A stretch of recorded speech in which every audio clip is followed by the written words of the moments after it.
Hello there, it's Zach from the Debt Review Awards. And today I thought we could just dive a little bit into some of the criteria that's used during the peer reviews to help evaluate debt counselors and credit providers. And in particular, I wanted to focus on credit providers. So normally during the peer reviews, there's an entire period of time when we ask people who's just above average or below average or average, right? So once we get through that and we're able to identify some of the top candidates within certain categories, we then go a little bit deeper. So for instance, you may have received a peer review and it asks you simply to rank some credit providers who is higher ranked than others, right? The system can use that to see who people think are doing better than others.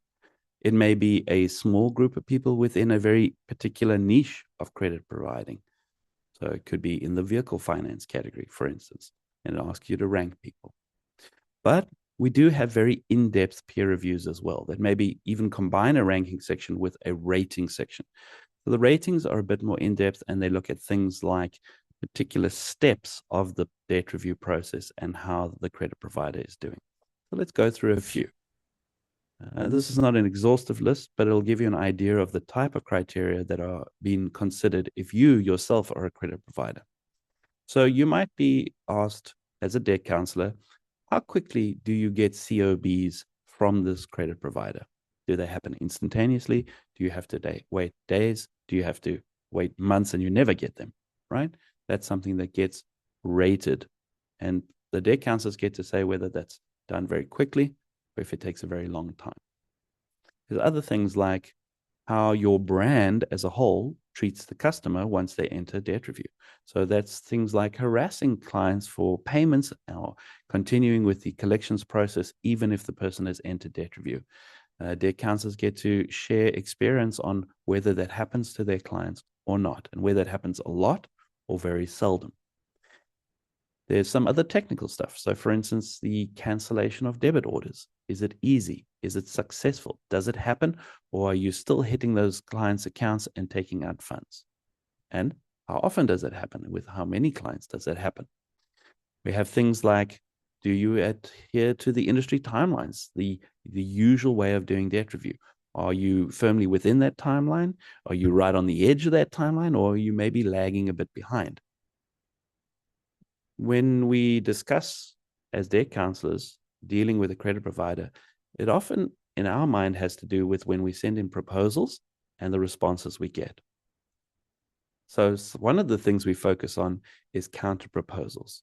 Now we expect counter proposals, but are the counter proposals we're getting unnecessary? Are they incredibly unreasonable? Or are they just frivolous? It seems like we're just getting counter proposals for the sake of getting counter proposals.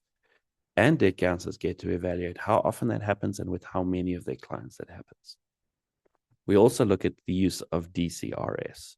So DCRS is really something that has been promoted by the credit provider industry. So then it makes sense to discuss, well, are you using it? And do you use it well? Do we constantly get counter proposals on DCRS proposals? If so, is that something that's a system problem or is that something that's a credit provider problem in particular? The counselors also get asked about the legal side of things. So when stuff is sent to court, are we getting any opposition? And we expect a little opposition when maybe we haven't been able to come to some sort of, negotiated settlement or negotiated agreement. But what's happening at court? Is there any unnecessary opposition? Is there some sort of behavior there that's repetitively negative and it's happening over and over again with lots of clients? So the debt counselors get to share whether that happens a lot or never happens at all. Other things we look at are, for instance, resolving queries or resolving complaints. These are two things that are quite important. With the queries, how quickly are they resolved? With the complaints, are they escalated to the right people? Do they actually get dealt with? Their counselors also get to give some feedback on the knowledge and the behavior of staff members, perhaps in a call center environment that work for a credit provider. So they get to help evaluate whether those staff members are knowledgeable. Do they know what they're talking about? Do they cooperate? Are they respectful in their dealings with them? Just as you would hope the debt counselors are respectful towards you, the debt counselors hope that the staff are respectful towards them. And then as we get near the end of the process, debt counselors also give some feedback on the end balance differences. Is that a big problem? How do they get dealt with? They also talk about the provision of paid up letters and getting accounts closed.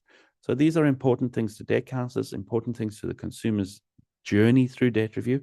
And the peer reviews give an opportunity for the debt counselors to provide some feedback. And all those different aspects are then joined together across different people's responses. And maybe some people only comment on one thing, some people comment on another thing, but it's all stuck together by the computer in the background. It's allocated points, and those points are added up to see how you are doing. Those are just some of the criteria that get discussed during the peer reviews for credit providers. We're looking forward to this year's results from the peer reviews. Thank you very much for your participation. And thank you to all the debt counselors who are also part of the process.